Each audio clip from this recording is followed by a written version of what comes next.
Sir, जिस तरह साड़ी को लपेटा गया है उसे देखकर तो यही लग रहा है कि मर्डर से पहले रेप हुआ है। जरा ठीक से चेक कीजिए। Yes sir.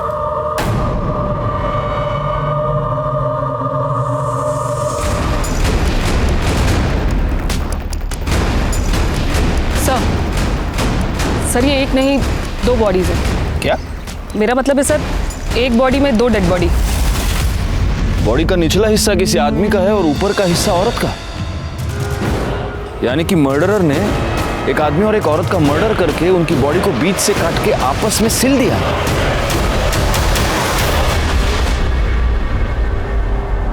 आज तक मैंने अपने करियर में बहुत सारे केसेस देखे हैं, लेकिन ऐसा वहशियाना तरीका मैंने पहली बार देखा। नमस्कार, मैं senior inspector Rajesh Jadhav, crime petrol Dastak के आज के इस भाग में आप सबका स्वागत करता हूं। आज मैं आपको उस केस के बारे में बताने जा रहा हूं जो मेरे पास तब आया था जब मैं मुंबई के बोरीवली पुलिस स्टेशन में पोस्टेड था। इस केस में 2 लाशों को जिस तरह से एक साथ सिला गया था, उससे ये साफ था कि ये मर्डर नफरत की वजह से किए गए थे या फिर ये किसी साइको का काम था। वैसे देखा जाए तो इस केस में हमें 2 लाशें मिली थी, लेकिन 2 लाशें गायब भी थी और अब हमारा ये काम था कि इन लाशों के बचे हुए हिस्सों को ढूंढना और ये पता करना कि मरने वाला आदमी और औरत आखिर कौन है, उनको इस तरह से मारने की वजह क्या है और 2 लाशों को एक साथ सिलकर ये मर्डरर एग्जैक्टली क्या मैसेज हमें देना चाहता है।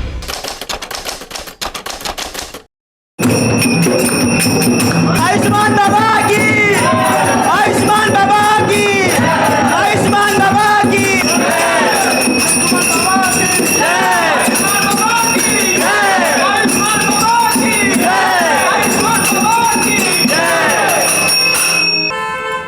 ये मेरी पत्नी है बाबा, डिप्रेशन का शिकार हो चुकी है, दिन रात दुखी रहती है बाबा, घर में बहुत क्लेश होता है, कृपया इसका इलाज कीजिए, हम लोग बहुत परेशान हैं बाबा।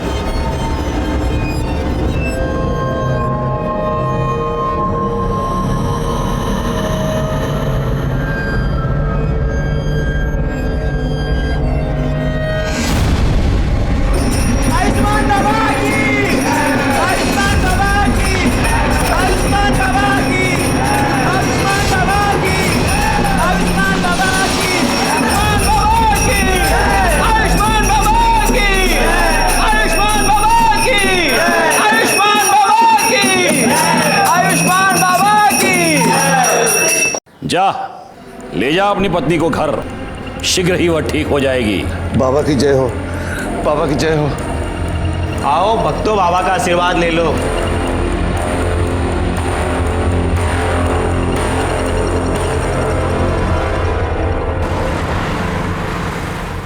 पानी आणि एक ग्लास आणते।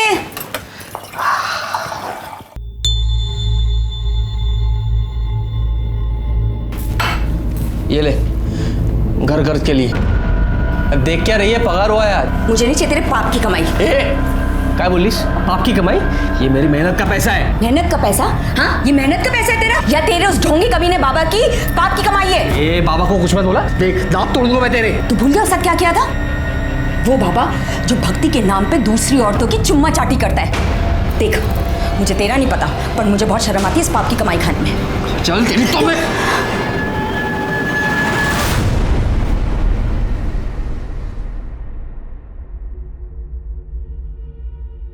सुनिए, मुझे कुछ पैसे चाहिए थे।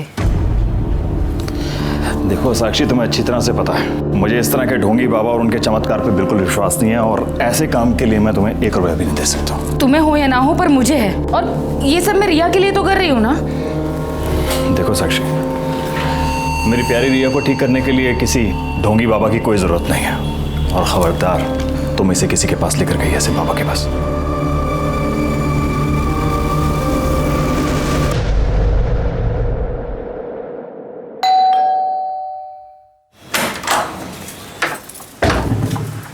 काजल, थोड़ी सी शक्कर मिलेगी?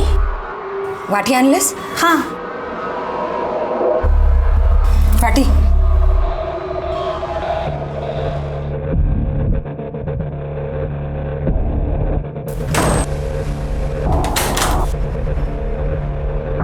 हेगे, और कुछ भी चाहिए? Thank you.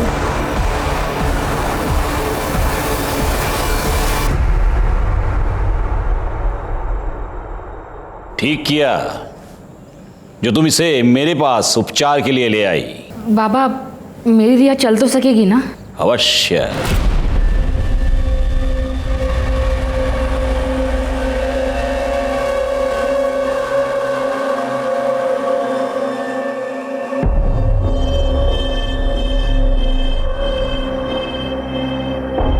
ले, ये तेल है, प्रतिदिन 3 प्रहर इस तेल से तेरी बच्ची के पैरों पर मालिश करना। भगवान की कृपा रही ये बच्ची चलने तो क्या, दौड़ने लगेगी। सच बाबा? सुना रिया, तू चलने लगेगी? अच्छा बाबा, प्रणाम। चल। आयुष्मान बाबा की, आयुष्मान बाबा की, आयुष्मान बाबा की, आयुष्मान बाबा की।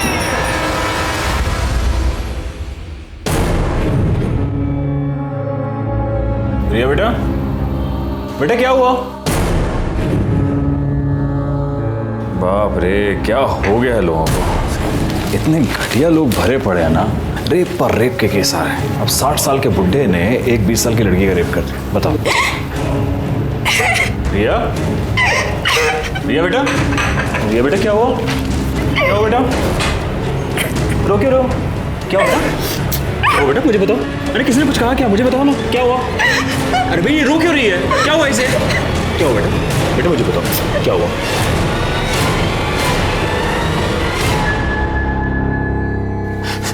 सर देखिए ना सर, मेरी बेटी के साथ क्या हो गया सर मेरी बेटी के साथ सर रेप हो गया है सर।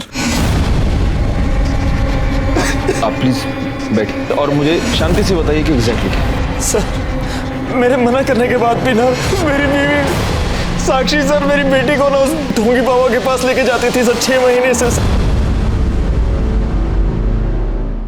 सर मैंने इसे मना भी किया था, लेकिन सर इसने मेरी एक बात नहीं सुनी सर। मैंने इसको बोला भी था सर। अरे एक मिनट, ये सब यहाँ नहीं चलेगा, ये पुलिस स्टेशन है। आप बैठिए प्लीज। मैडम आप बताइए क्या हुआ? सर रिया के पैर बहुत कमजोर है, सब कुछ करके देखे लेकिन कोई फर्क नहीं पड़ रहा था। तब मैंने बाबा के बारे में सुना, मैं रिया को उनके पास लेकर गई। बाबा ने इसकी नब्ज देखी और कहा कि ये ठीक हो सकती है। बाबा ने मुझे एक तेल दिया और कहा कि मैं उससे रिया के पैरों की मालिश करूं, लेकिन उससे भी कोई फर्क नहीं पड़ रहा था। मैंने बाबा को बताया तो उन्होंने कहा कि शायद मैं ठीक से मालिश नहीं कर रही हूँ, मैं रिया को उनके पास लेकर जाऊँ, वो मुझे सही तरीका बताएंगे। पहले तो मैं डर गई कि कोई अनजान आदमी मेरी बेटी के पैरों को हाथ लगाएगा। मेनका। जी बाबा। मेरी आंखों पर पट्टी बांधो।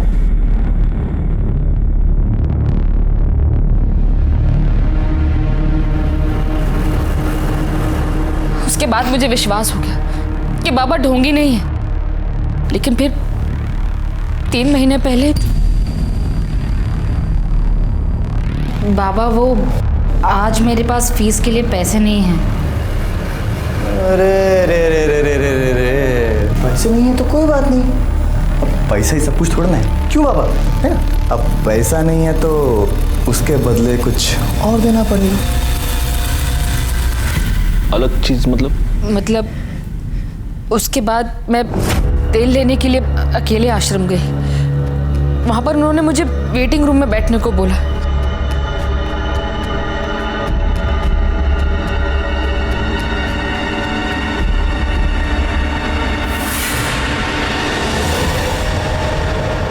कौन था वो आदमी?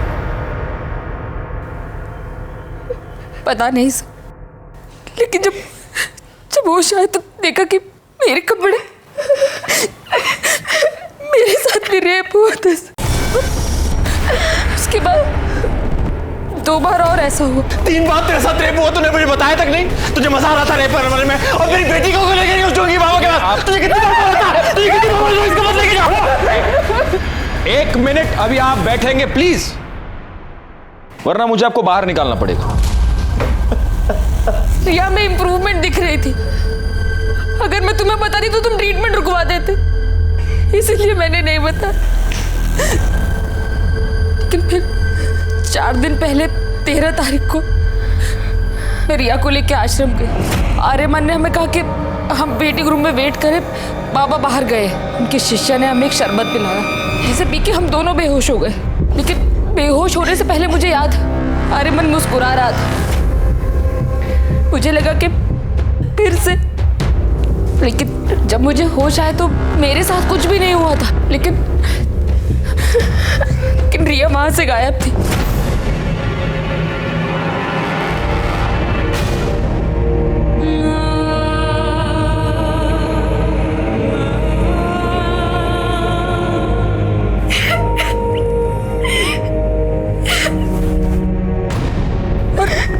रिया मुझे ट्रीटमेंट रूम में मिली।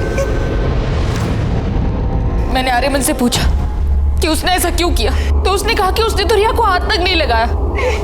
लेकिन मैं जानती हूँ सर कि आर्यमन ने मेरे रिया के साथ रेप।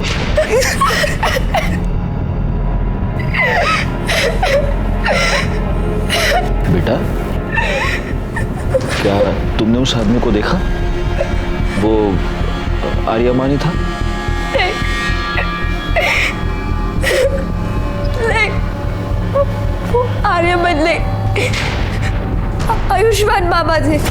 मुझे याद है, बेहोश होने से पहले जो आदमी मेरी तरफ आ रहा था, उसने वही चोला पहना था जो आयुष्मान बाबा पहनते। इंस्पेक्टर सर प्लीज उस बाबा और उसके बेटे को अरेस्ट कर लीजिए प्लीज सर। प्लीज सर, हमें न्याय दिलवा दीजिए प्लीज सर। कामनी मैडम, बच्ची को मेडिकल एग्जामिनेशन के लिए ले चलिए। आप भी जा सकते हैं। बैकवर्ड, हम चल के इस आयुष्मान बाबा से मिलते हैं।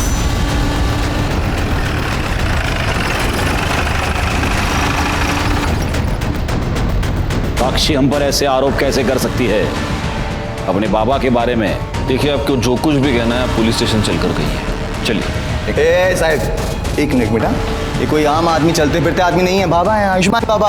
और इनके भक्तों को पता चला ना कि आपने इनको ऐसे उंगली भी लगाई है, दंगे भड़क जाएंगे साहब, बता रहा हूँ। दंगे वंगे बाद में, सबसे पहले तो तेरे को उठा के अंदर डाल दूंगा। चल यार, ना चलिए चलिए, मैं कह रहा हूँ कर रही है। ये सत्य नहीं है। सभी भक्तों को वही शरबत ग्रहण के लिए दिया गया था। उनमें से किसी को कोई समस्या नहीं हुई। आप चाहे तो दूसरे भक्तों से पूछ सकते हैं। बाबा 13 तारीख को आश्रम में थे ही नहीं, वो एक भक्त के यहाँ आमंत्रित थे। मैं स्वयं पूरा दिन उनके साथ ही था। हम लोग शाम को आश्रम एक साथ ही लौटे थे। सर, मैं तो ज़्यादातर अकाउंट केबिन में ही रहता हूँ, तो बाहर क्या चलता है क्या नहीं चलता मेरे को नहीं मालूम। सच है, भगवान भी इंसान को नहीं पहचान सकता। मैंने साक्षी और उसकी बेटी को बहुत सहायता की थी, फिर भी न जाने क्यों उसने मुझ पर ऐसे घृणित आरोप क्यों लगाए। लेकिन आपको क्या लगता है बाबा, मतलब क्यों लगाए होंगे उसने ऐसे घृणित आरोप आप पर? एक ही कारण हो सकता है। अच्छा?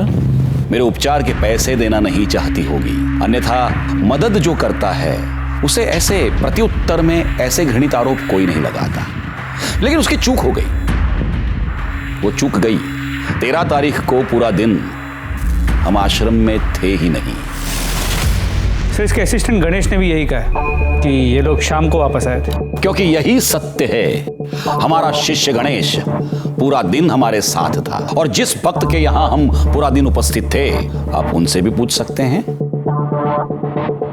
दोनों को आशीर्वाद है मेरे।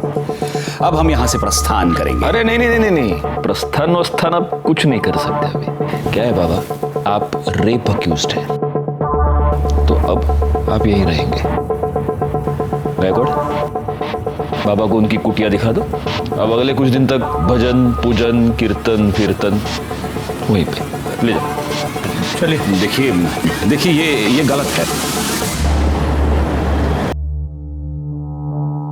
लड़की के कंप्लेन के बाद आयुष्मान बाबा को पुलिस ने रेप के केस में अरेस्ट कर लिया है। अभी भी तुझे लगता है कि तेरा बाबा ढोंगी नहीं है? काजल चुप बैठ। मैं बाबा को बहुत पहले से जानता हूँ, वो ऐसा कर ही नहीं सकते। और अगर रेप हुआ भी है ना, तो बाबा ने नहीं किया है, वो उस कमीने आर्यमान ने किया है, क्योंकि वो आर्यमान एक नंबर का। अच्छा, तो फिर पुलिस ने तेरे बाबा को क्यों पकड़ा? हाँ, संभल के रहे, हाँ संभल के रहे, कहीं बाबा तुझे भी अरेस्ट ना करवा दे। सर, ये रही रिया की मेडिकल रिपोर्ट। इस रिपोर्ट के मुताबिक रिया की बॉडी पर कोई सीमन नहीं मिला है। ये तो एक्सपेक्टेड ही था। 4 दिन बाद वो लोग कंप्लेंट लिखवाने आए थे। 4 दिन बाद हमें क्या मिलने वाला था? सर एक बात और, रिया की मेडिकल रिपोर्ट से पता चला है कि उसके साथ सेक्स हुआ है, वो वर्जिन नहीं है। नहीं, लेकिन कमली मैडम ये बात लेकर हम कोर्ट में नहीं जा सकते। बाबा का वकील पहली हियरिंग में ये साबित कर देगा कि रिया खुद सेक्सुअली एक्टिव थी और अब उसके माँ बाप बाबा को फंसाने के लिए ये सब चाल चल रहे हैं। नहीं, हमें कोई ऐसा पुख्ता सबूत चाहिए जिससे हम ये साबित कर पाए कि रेप बाबा ने किया है।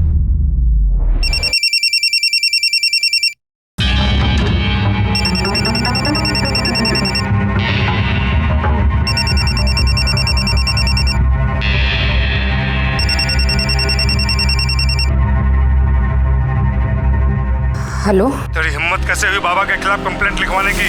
भूल गई बाबा कौन है? या तो कंप्लेंट वापस ले वरना हम तुझे और तेरी बेटी को छोड़ेंगे नहीं। नहीं, मेरी बेटी को कुछ मत करना। वो कौन है? कौन है?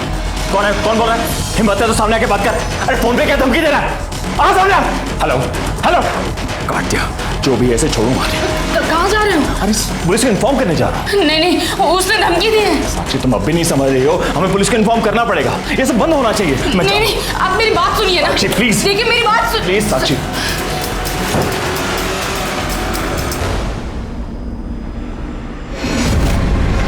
कुत्ते, पहले मेरी बीवी और बेटी के साथ रेप करता है और फिर बाद में धमकी भरे फोन करवाता है। तू सोचता है मैं डर जाऊंगा? छोड़ूंगा नहीं तुझे साले। क्या चल रहा है? क्या कर रहे हैं आप? सर देखिए ना सर, मेरी बीवी के फोन पर सर किसी प्राइवेट नंबर से धमकी भरे फोन आ रहे हैं सर। कह रहे कंप्लेंट वापस ले लो, नहीं तो आपकी बेटी और बीवी को। सर कुछ कीजिए सर। एक मिनट। बैकवर्ड, ये नंबर नोट कर लो और ये नंबर ट्रेस करो, पता करो ये नंबर किसका है, कहाँ से आया है। आप प्लीज इनके साथ जाइए, प्लीज। हाय, चला कमाल लगा, चला।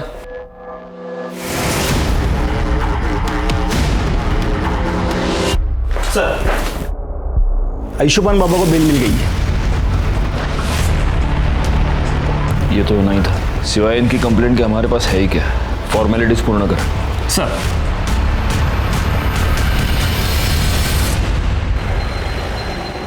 रिया, भाई साहब आपने रिया को कहीं देखा क्या?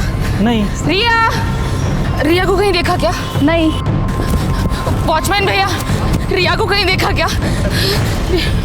साक्षी क्या हुआ? भाभी वो रिया ना नीचे वॉक करने के लिए आई थी। मैंने पूरा कंपाउंड देख लिया, कहीं मिल नहीं रही है। अरे इधर ही किधर होगी ना। क्या हुआ साक्षी, इतना घबराई हो क्यों? रिया कहीं मिल नहीं रही है प्रेमी। उसने उसे किडनैप कर लिया। उसने कहा था कि वो हम लोगों को नहीं छोड़ेगा। और नहीं।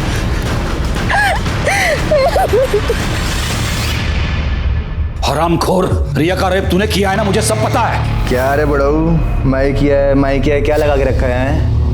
लड़की ने देखा तेरे को, स्टेटमेंट में नाम तेरा, तो मैं कैसे किया है हा? और वैसे भी वो जो तू आशीर्वाद के नाम पे वो जो चोला डाल के जो चुम्मा चाटी करता है, वो ठगी कौन? तू रेपिस्ट कौन? तू, मैं नहीं, समझा? बकवास बंद कर, मुझे सब पता है। बाबा को मिर्ची लगी रे बाबा को मिर्ची। लेकिन क्या करे, मैं देखा रे तेरे को उस दिन आश्रम आते हुए। झूठ बोल रहा है तू। उस दिन मैं आश्रम में था ही नहीं, मैं तो शाम को लौटा था। ये जो तेरी झूठ की खिचड़ी है ना, ये तो येड़ा गणेश है ना, उसके साथ मिलकर पुलिस के खिलाफ। मेरे को नहीं, मैं देखा तेरे को उस दिन शाम को वापस आते हुए भी, और रिया के साथ कमरे में करते हुए भी। हाँ, तो मेरे साथ ना शांतपंथी नहीं। चल जा। बाबा वो साक्षी ठाकुर आई है, बहुत शोर मचा रही है और तमाशा भी कर रही है। जल्दी चलिए।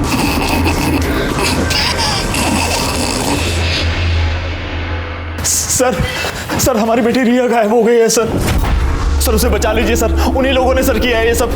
लेकिन कब से गायब है वो? सर वो शाम को 5 बजे रोज की तरह नीचे वॉक करने गई थी। अपना फोन भी घर पर भूल गई। जब 6 बजे तक घर नहीं आया तो मैं नीचे देखने के लिए गई। पूरी बिल्डिंग, पूरा कंपाउंड, सब जगह दिख लिया, लेकिन रिया कहीं नहीं मिली। सर उस बाबा ने ये किडनैप किया है सर। सर मेरी बेटी को बचा लीजिए सर। देखिए आप निश्चिंत रहिए, हम जरूर रिया को ढूंढ निकालेंगे।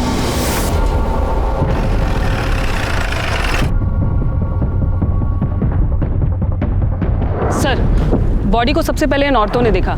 ये सुबह यहाँ कपड़े धोने आई थी तो इन्होंने बॉडी को देखा। सर, बॉडी पे कई जगह खरोच के निशान हैं और ये देखिए गर्दन पे जो मार्क है उसे देखकर तो यही लग रहा है कि मौत गला घुटने से हुई। एक मिनट पूरा चेहरा टर्न करना। सर तो रिया ठाकुर है। देखिए आसपास ज़रा चेक कीजिए, कोई क्लू मिलता है क्या? सर ये तो बैसाखी मुझे वहाँ पे मिली। कामे मैडम, सर। फॉरेंसिक टीम को बुलाइए और बॉडी को पोस्टमार्टम के लिए भेज दीजिए। Okay sir. अब इस बाबा का टाइम आ गया है।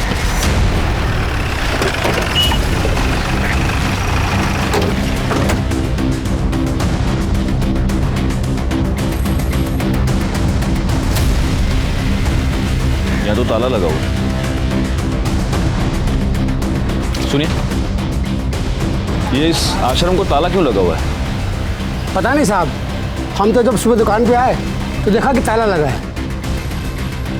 बैकवर्ड, एक काम करो, ये बाबा, उसका बेटा, इस आश्रम के लैंडलाइन नंबर्स सब फोन टैप करो और ये पता करो कि इस बाबा की और कहाँ कहाँ प्रॉपर्टी, और ज़रा इस बाबा के भी डिटेल्स निकालो। ये ओरिजिनली कौन है, कहाँ से आया है, और ये सारी डिटेल्स मुझे जल्द से जल्द चाहिए। सर। पुलिस ने लड़की की पहचान रिया ठाकुर के नाम से की है। ये वही रिया ठाकुर है जिसने आयुष्मान बाबा पर बलात्कार का इल्जाम लगाया था। याद है ना तुम्हें? इसी बाबा ने तुम्हारे सामने मुझे किस किया था। तब तुम ऐसे ही बस मुंह खोलकर उसे देख रहे थे। तुम्हारी इन्हीं हरकतों से ना उसे बढ़ावा मिला है। और आज देखो, उसने एक छोटी सी बच्ची को मार के फेंक दिया। पर तुम आज भी ना बस ऐसे ही खड़े रहना, कुछ मत करना और जाप लगते रहना कि तुम्हारा बाबा इनोसेंट है ना? सर, कल रात को जब ड्यूटी खत्म होने के बाद आप घर चले गए तो एक आदमी ने कॉल किया था। वो कह रहा था कि रिया मर्डर केस के बारे में कुछ जानता है और आपको बताना चाहता है। मैंने उससे कहा कि आप घर चले गए तो उसने कहा कि मैं दोबारा कॉल करूंगा। उसने फ़ोन कट कर दिया और अभी तक उसको कॉल नहीं है। मैं सुबह से ट्राई कर रहा हूँ उसको कॉल करने की, लेकिन मोबाइल स्विच ऑफ आ रहा है। जोशी, पता करो ये नंबर किसका है, हो सकता है इससे हमें कोई इंपॉर्टेंट लीड मिले। Yes sir. सर, रिया ठाकुर की पोस्टमार्टम रिपोर्ट के मुताबिक पहले उसके साथ रेप हुआ था, फिर 18 तारीख की शाम 7 और 8 बजे के बीच उसका गला घोट के उसे मार दिया गया। बॉडी पर सीमेन या कोई ऐसी चीज़ मिली जिससे मर्डरर को आइडेंटिफाई कर पाए? नहीं सर, बॉडी की फोरेंसिक रिपोर्ट 2 दिन बाद आएगी। 2 दिन? ठीक है, तब तक वेट करते, हो सकता है उससे कोई क्लू मिले। सर आयुष्मान ट्रस्ट के नाम से आयुष्मान बाबा की 4 प्रॉपर्टीज़ है, बोरीवली, दहिसर, वसई और विरार में। लेकिन चारों प्रॉपर्टीज में कोई रहता नहीं है, वहाँ पे ताला लगा हुआ है। एक काम करो, इन चारों जगहों पर सिविल में अपने आदमी रख दो 24 घंटे। पता नहीं क्यों मुझे ऐसा लगता है कि बहुत जल्द यहाँ पर कोई रहने आएगा। सर, हमने आयुष्मान बाबा की डिटेल्स निकाली तो पता चला कि ओरिजिनली वो विरार का रहने वाला है और कुछ साल पहले किसी रामनारायण तिवारी नाम के वैद्य को असिस्ट कर रहा था। उसका कंपाउंडर था। बैकवर्ड, एक काम करो, इस रामनारायण तिवारी वैद्य से पूछताछ करो और इस बाबा के बारे में जितनी डिटेल्स हो सके उतनी डिटेल्स निकालो। सर, वो हमारे पास 3 साल काम किया था। हमने उसको सब सिखा दिया था, मालिश करना, हड्डी बिठाना और आयुर्वेद तरीके से उपचार करना, दवाई बनाना भी। लेकिन था बड़ा होशियार, हर काम फटाफट सीख जाता था। लेकिन उसे एक आदत थी, वो आयुर्वेद और एस्ट्रोलॉजी की किताब पढ़ने का बड़ा शौक था। जरा सा भी समय मिले किताब खोल के पढ़ने लगता था। फिर एक दिन आया, कहने लगा कि हम कल से काम पर नहीं आएंगे। हम कहा काहे? बहुत उससे कहा कि रुक जा, लेकिन नहीं रुका, वो चला गया। 1 साल बाद सुनने में आया कि साकिब खान जो है आयुष्मान बाबा बन गए। एक मिनट, ये साकिब खान कौन है? अरे वही आयुष्मान बाबा जो है वही साकिब खान है। मुस्लिम से हिंदू नाम बदल के बाबा बना। और ये आर्यमन उसका बेटा इमरान। हाँ, जब उसकी जोरू मरी तो इमरान 2 साल का रहा होगा। तो इसने माँ का भी प्यार दिया, बाप का भी प्यार दिया। बहुत लाड करता था और लाड प्यार के चक्कर में लड़का खराब हो गया। अच्छा, ये आयुष्मान बाबा मतलब आपका साकिब खान जब ये आपके पास काम किया करता था तो जो महिला इलाज करवाने के लिए आती थी उनके साथ कभी उसने बदतमीजी की थी? ना, कभी कोई बदतमीजी नहीं। अच्छा, उसके किसी रिश्तेदार को आप जानते हैं? नहीं, बस परिवार का मालूम था, सो हमने बता दिया।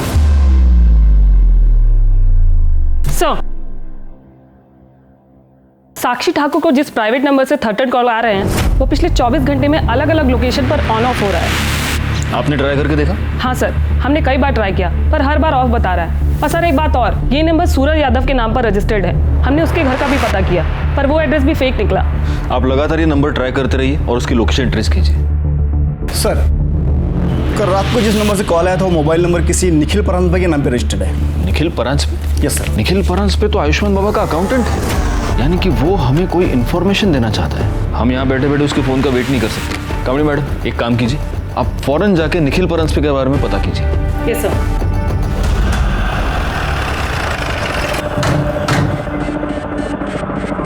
क्या आप बता सकती हैं कि काजल और निखिल कहाँ गए हैं? हाँ मैडम, कल शाम को करीब 8 बजे मैंने काजल और निखिल दोनों को एक साथ जाते देखा। मैं तो खुद हैरान थी कि दोनों एक साथ कहाँ जा रहे हैं। मतलब 24 घंटे लड़ाई झगड़ा करते रहते हैं। किस बात पे? अब ये तो नहीं पता मैडम। एक बार मैंने काजल से पूछने की कोशिश की थी तो उसने मुझे कुछ नहीं बताया, लेकिन हाँ, उसका वो हीरो है ना, उसको जरूर बताया होगा। हीरो? कौन हीरो? अब ये तो ज़्यादा तो मुझे कुछ नहीं पता, लेकिन हाँ, कुछ हफ्तों पहले जब मैं मार्केट से घर वापस आ रही थी तब मैंने देखा कि वो काजल का बॉयफ्रेंड था। अब ये सब तो मुझे नहीं पता, लेकिन हाँ, वो तभी आता था जब निखिल घर पर नहीं रहता था। कुछ दिनों पहले मैं काजल के घर शक्कर लेने आई थी, तब मैंने उसे बैठा देखा था। पहचान सकती हो कौन है वो? स्केच बनवा सकती हो? वो तो मैं नहीं बता सकती क्योंकि मैंने उसे सिर्फ 2 बार देखा है और वो भी पीछे से। निखिल और काजल का फ़ोन नंबर और फोटो तो होगा ही आपके पास? जी।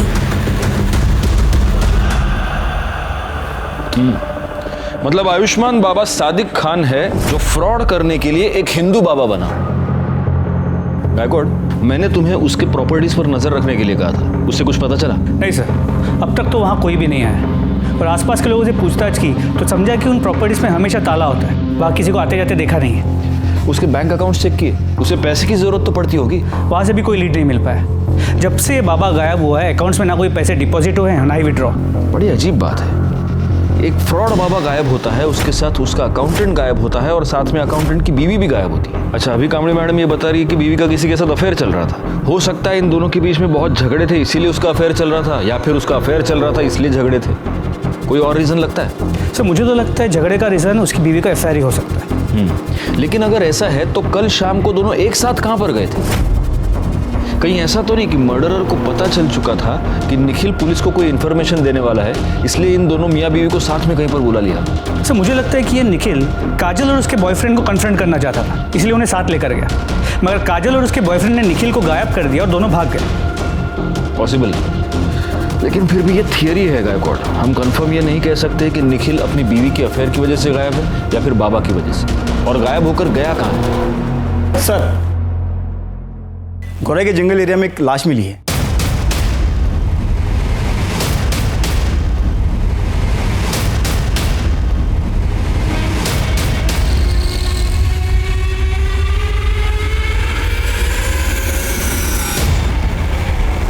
सर, ये बॉडी तो काजल परांजपे की है। व्हाट? Yes sir. सर, जिस तरह साड़ी को लपेटा गया है उसे देखकर तो यही लग रहा है कि मर्डर से पहले रेप हुआ है। जरा ठीक से चेक कीजिए। Yes sir.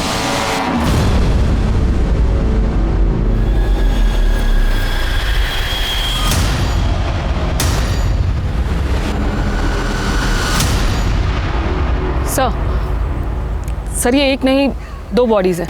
क्या? मेरा मतलब है सर, एक बॉडी में 2 डेड बॉडी। क्या बात कर रही हैं आप Kamdi madam?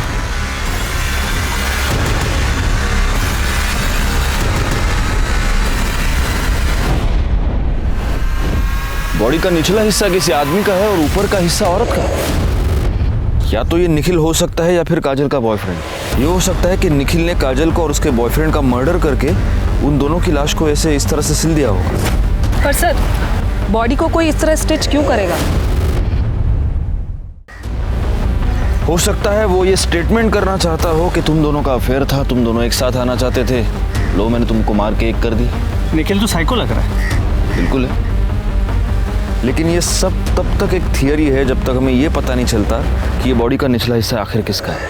Kamdi madam, sir, body को पोस्टमार्टम के लिए भेजने का इंतजाम कीजिए और फॉरेंसिक टीम को बुला लीजिए। Yes sir. गायकवाड़, आओ। पता कैसे चलेगा कि ये बॉडी का निचला हिस्सा किसका है? सर, एक आइडिया है। काजल के नेबर्स ने कहा था कि उन्हें यहाँ 1 साल हो गया है। हो सकता है इस बीच वो कभी बीमार पड़े और कभी अपना ब्लड टेस्ट किया, तो आसपास के लैब से कुछ इन्फॉर्मेशन मिल सकती है। मतलब ब्लड ग्रुप से? जी सर। Good idea. एक काम करो, उनके घर के आसपास जितने भी पैथोलॉजी लैब्स हैं वहाँ पर पता करो इमीडिएटली। सर,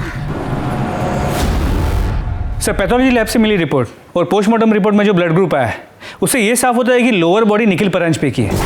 नहीं, लेकिन अगर निखिल परांजपे और काजल के बॉयफ्रेंड का ब्लड ग्रुप सेम हुआ तो? सर ये तो मैंने नहीं सोचा था।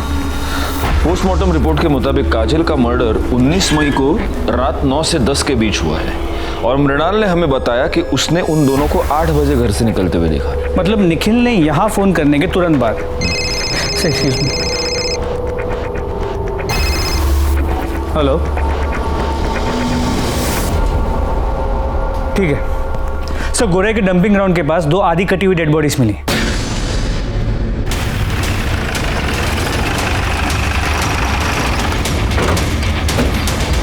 सर मैंने ही आपको फ़ोन किया था। सुबह जब काम पे जा रहा था तभी ये मैंने देखा और 100 नंबर पे मैंने डायल किया। थैंक्स। जोशी बघा। सर ये बॉडी तो निखिल की है।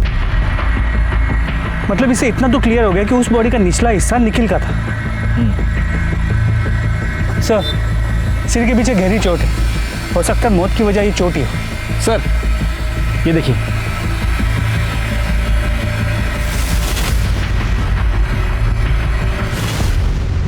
गायकवाड़, अपनी फॉरेंसिक टीम को बुलाओ और उनसे कहना कि इस बार मुझे रिपोर्ट जल्द से जल्द चाहिए। सर।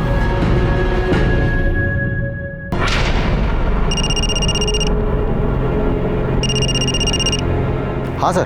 कोई अपडेट? सर मैं यहाँ पे कब से नज़र रखे हुए हूँ लेकिन कोई हलचल नहीं। सर मैं यहाँ पे कब तक रुकूँ? वो बोलता हूँ मैं, लेकिन अभी के लिए वहाँ पे नज़र रखो। ठीक है सर, ओके।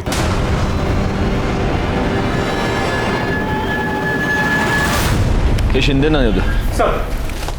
गायकवाड, आयुष्मान बाबा त्याच्या मुलाबद्दल काय कळलं का? नहीं सर, पण लवकरच समजेल।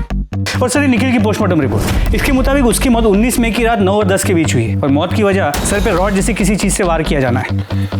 इसका मतलब सिर्फ घर से निकलते वक्त ही नहीं बल्कि मर्डर के वक्त भी ये दोनों मियाँ बीवी एक दूसरे के साथ ही थे। गायकवाड एक काम करो, हमें जहाँ पर ये दोनों सिली हुई बॉडीज मिली पता करो कि मर्डर के टाइम पे वहाँ आसपास कितने मोबाइल नंबर एक्टिव थे और उन नंबर्स को बाबा, उसके बेटे और बाकी के असिस्टेंट के नंबर के साथ मैच करके देखो। सर ये रहे काजल के कॉल रिकॉर्ड्स। इस कॉल रिकॉर्ड के मुताबिक काजल के कॉल्स की ड्यूरेशन 1 से 1.5 मिनट थी सिवाय एक नंबर को छोड़ के। खोपली में एक नंबर है, 3 हफ्ते पहले काजल ने उस पर 20 मिनट तक बात की थी। किसका नंबर है? काजल की माँ मुक्ता।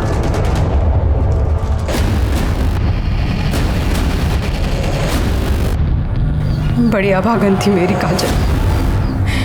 तिच्या नशिबात सुखच नव्हतं। हम जब पालघर के पास नांदोर गांव में रहते थे तब काजल दूसरे बिरादरी के लड़के के साथ भाग गई।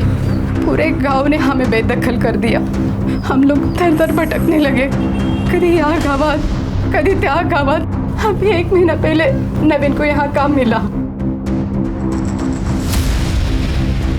3 हफ्ते पहले आपकी काजल से बात हुई थी? हो सर, 1 महीने पहले की बात है सर। मेरी जानने वाली को मुंबई में काजल बाजार में टकरा गई। उसने मुझे फ़ोन किया, काजल ठीक है, और उसने काजल का नंबर दिया। मैंने सोचा मैं उससे बात नहीं करूँगी, पर क्या करूँ, माँ हूँ ना। मैंने उसे फ़ोन किया, बड़ी खुश लग रही थी वो फ़ोन पर। उसने कहा कि वो मुझसे मिलने आने वाली है, पर नहीं, वो नहीं आई। उस निखिल के घर वालों ने मारा है साहब मेरी ताई को। साहब हमारी ताई उसे कभी पसंद नहीं थी, हम लोग अलग बिरादरी के हैं ना, इसीलिए। वैसे 19 तारीख को तुम कहाँ थे? मैं काम पे था साहब। विट्ठल और मैं साथ में ही काम पे जाते। विट्ठल कौन? हमारा पड़ोसी, इधर बाजूला रहा था। निखिल की फैमिली का नांदौर का एड्रेस है आपके पास? ठीक है सर, विट्ठल ने कंफर्म किया है। 19 मई को नवीन उसके साथ सुबह से शाम तक गोडाउन में ही था। एक काम करते, निखिल के घर चलकर पता करते कि इस नवीन की बात में कितनी सच्चाई है। मैंने कितनी बार निखिल को समझाया था कि काजल तेरे लिए ठीक नहीं है, फिर भी उसने मेरी एक बात नहीं मानी। इसलिए तुमने उन दोनों का पता लगाया, उनका मर्डर किया और अपना बदला पूरा किया। क्या बात कर रहे हो साहब? मैंने खुद उन दोनों की शादी करवाई थी। बिरादरी में रहने के लिए नाटक किया था कि वो दोनों गांव से भाग गए। दरअसल मुझे पहले से ही पता था कि वो दोनों मुंबई में कहाँ रहते हैं, क्योंकि वो घर मैंने ही भाड़े पे लेके दिया था उन्हें। हर दूसरे दिन मेरी निखिल से बात होती थी। फिर मैं अपने बेटे और बहू को क्यों मारूंगा? फिर एक बार हम डेड एंड पर आकर पहुंच चुके थे। हालांकि फॉरेंसिक रिपोर्ट से ये पता चला था कि रिया के नाखून में किसी के स्किन फ्रैगमेंट्स पाए गए थे, लेकिन वो स्किन फ्रैगमेंट्स किसके थे ये पता लगाने का कोई भी तरीका हमारे पास नहीं था। दूसरी तरफ हमारी ये थियरी थी कि काजल और निखिल का मर्डर या तो काजल के लवर ने किया है या आयुष्मान बाबा ने। काजल और निखिल के मर्डर स्पॉट पर एक्टिव नंबर्स का हम इंतजार कर रहे थे और हमें इंतजार था सूरज यादव का भी, जिसे ट्रेस करना काफ़ी मुश्किल हो रहा था क्योंकि उसका मोबाइल नंबर लगातार ऑन ऑफ हो रहा था। ऐसे में आयुष्मान बाबा के प्रॉपर्टीज़ पर नज़र रखने का हमारा प्लान कामयाब हो गया जब हमें यह पता चला कि उसकी वसई की प्रॉपर्टी पर कोई आया है।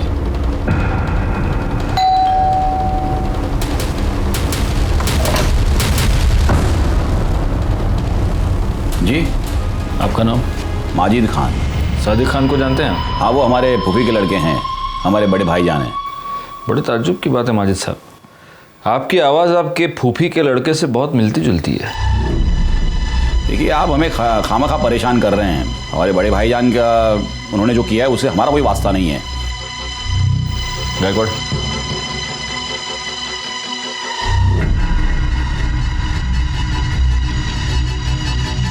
बड़े ताज्जुब की बात है। सिर्फ आवाज़ ही नहीं, आपके हाथ पर चोट का निशान भी आपके फूफी के लड़के से मिलता जुलता है। सुनिए मेरी बात सुनिए। आयुष्मान बाबा, अब तेरे आशीर्वाद देने के दिन ख़त्म हो गए, अब हम तुझे आशीर्वाद देंगे। सर, मुसलमान होके मैं आयुर्वेद या ज्योतिष का धंधा नहीं कर सकता, इसलिए फिर सादिक खान से मैं आयुष्मान बाबा बन गया। सर, मुझे बहुत जल्दी फेमस होना था, बहुत जल्दी बहुत सारे पैसे कमाने थे, इसीलिए वो लिप किस वाला आइडिया लगाया। साक्षी और रिया के अलावा और कितनी औरतों का रेप किया है? नहीं सर, मैंने किसी का रेप नहीं किया है सर। न मैंने न मेरे बेटे ने सर किसी का बेजा फ़ायदा नहीं उठाया है। मानता हूँ सर कि वो बदज़बान है, थोड़ा बेकाबू हो गया है, लेकिन सर वो ऐसा कुछ करेगा, किसी को इस तरह नुकसान पहुँचाएगा, ये मैं नहीं मानता। वो बेकाबू हो गया या तूने होने दिया? सर, शुरू में मैंने उसे काबू में करने की कोशिश की, लेकिन इसको मशवरा देना सिखाऊं कैसे? आज के बाद अगर मेरे को मशवरा दिया ना जबरन, तो साले पूरी दुनिया को बता देगा मैं कि तू कोई बाबा नहीं है रे, तू मुसलमान है क्या? हाँ, चल चल अब खड़ा हो, 25,000 लेके तो। अरे ऐश करने की, अरे चल जा खड़ा हो। लाता। अच्छा ये बता, निखिल के साथ तूने क्या किया? निखिल के साथ? सर, उसके साथ मैं क्यों कुछ करूंगा? क्योंकि तुझे ये पता चल चुका था कि रिया मर्डर केस में निखिल हमें कोई इन्फॉर्मेशन देने वाला था। नहीं सर, मुझे इसके बारे में कुछ नहीं पता है, बल्कि मैं तो उसे नौकरी पर भी नहीं रखने वाला था जिस दिन से मैंने काजल के बारे में सुना है। मतलब सर, वो काजल को भगाकर शादी करके मेरे पास आया था मुंबई। काजल को मेरे पास इसलिए लाया था कि ताकि मैं उसको आशीर्वाद दूँ, और फिर मेरे पास नौकरी मांगने लगा, और उस वक्त मेरे पास एक अकाउंटेंट की जॉब खाली थी, तो मैंने कहा था उसे कि मैं उसे नौकरी दूंगा। तो ठीक है, कल से तुम यहाँ नौकरी पे आ जाना।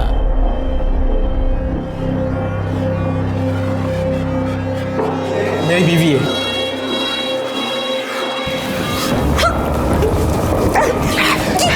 आर्यमन, ये क्या बदतमीजी है? ये क्या कर रहे हो तुम? क्यों चिल्ला रहा है? आशीर्वाद तो दिया है जैसे तू देता है। निखिल, रिया और काजल तीनों का मर्डर हुआ है। बता, इसमें से कौन सा खून तूने किया, कौन सा तेरे बेटे ने किया, या दोनों ने मिलके किए तीनों खून? नहीं सर, हमने किसी का खून नहीं किया, सच कह रहा हूँ सर। अगर मर्डर नहीं किया तो भाग क्यों गया था? रिया के बारे में सुन के डर गए थे हम लोग। बेटा कहाँ है तेरा? कहाँ छुपा के रखा है उसको? जिस दिन से आश्रम से भागा उस दिन से वो गायब है सर। गायकवाड़, इसका डीएनए टेस्टिंग कराओ।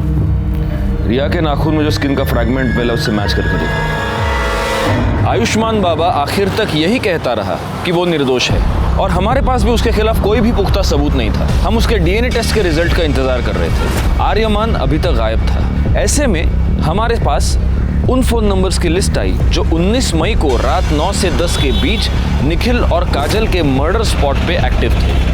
वो 3 नंबर्स थे, और उन 3 नंबर्स में से एक नंबर के बारे में हमें पहले से ही पता था।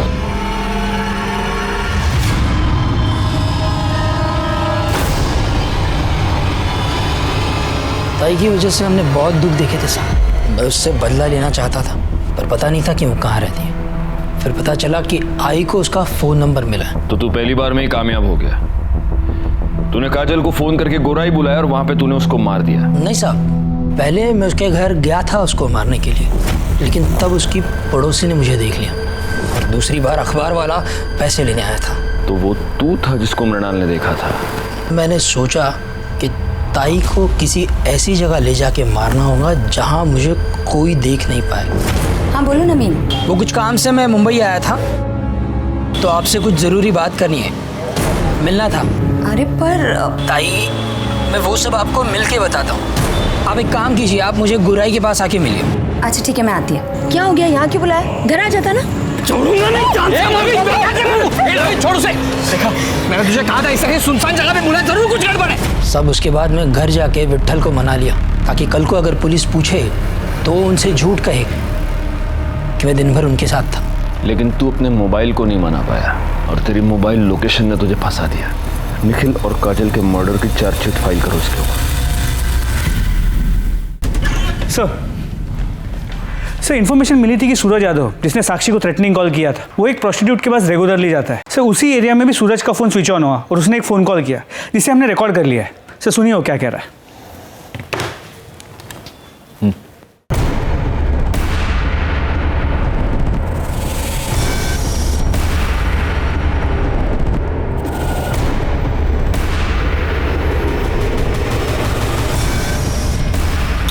एक मिनट गायकवाड़, इसका नाम सूरज यादव है ना? तो ये इस तरह से हिंदी क्यों बोल रहा है?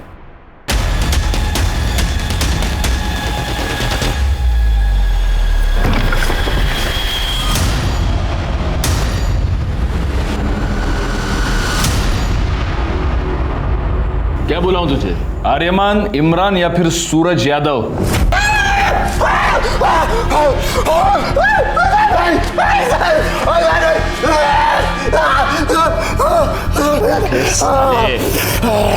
रिया के नाखून में जो स्किन मिला है ना, उससे तेरे बाप का डीएनए 50% मैच होता है। इसका मतलब तेरा पूरा 100% होगा। इसलिए मैं बोल रहा हूँ नाटक मत कर, क्योंकि हमें आसानी से प्रूव कर सकते हैं कि तूने रिया का मर्डर किया। बोल साहब, साक्षी और रिया का रेप नहीं किया है साहब। अब्बू का चोला अपने ऊपर डाल लिया था कि कहीं बीच में थोड़ा बहुत भी होश आए तो लगे कि अब्बू ने गलत काम किया है। मर्डर क्यों किया रिया का? मैं बस कंप्लेंट वापस करवाना चाहता था साहब, पर वो रिया का बाप है ना, फोन पे बहुत अकड़ रहा था साहब, बहुत उल्टा सीधा बोला मेरे को, दिमाग पूरा चला गया था मेरा। बस मैंने सोच लिया था साहब कि इस साले को सबक सिखा के रहेगा मैं। तो मेरे को पता था कि रिया रोज शाम को ना कंपाउंड में वॉक करने को आती, और शायद उसके बाद उसकी बॉडी रात को मैं ठिकाने लगा दिया। पर ये सब बूढ़ा हुआ ना, वो मेरा अबू, उसने मेरे को सब करते हुए देख लिया था साहब। बहुत घबरा गया था साहब, वो बहुत डर गया था, जबरदस्ती मेरे को छुपाया साहब। साक्षी और रिया पर रेप करने के जुर्म में और रिया के मर्डर के जुर्म में तुमको अरेस्ट करता हूँ। चार्जशीट फाइल करो। फॉरेंसिक रिपोर्ट से यह साबित हो गया कि वो स्किन आर्यमान की थी। निखिल काजल मर्डर केस और रिया मर्डर केस फाइनली सॉल्व हो गए। नवीन, जिसने अपनी बहन को एक भयानक, एक दर्दनाक मौत दी, उसका पूरा प्लान उसकी फोन की वजह से फेल हो गया। रिया, जो कि शारीरिक रूप से कमजोर थी, अपने माँ के अंधविश्वास और अंधभक्ति की भेंट चढ़ गई। इसी के साथ मैं सीनियर इंस्पेक्टर राजेश जाधव आपसे विदा लेता हूँ। दोबारा मिलूंगा, तब तक सतर्क रहिए और देखते रहिए क्राइम पेट्रोल दस्तक, क्योंकि मकसद बताना नहीं, बचाना है। जय हिंद।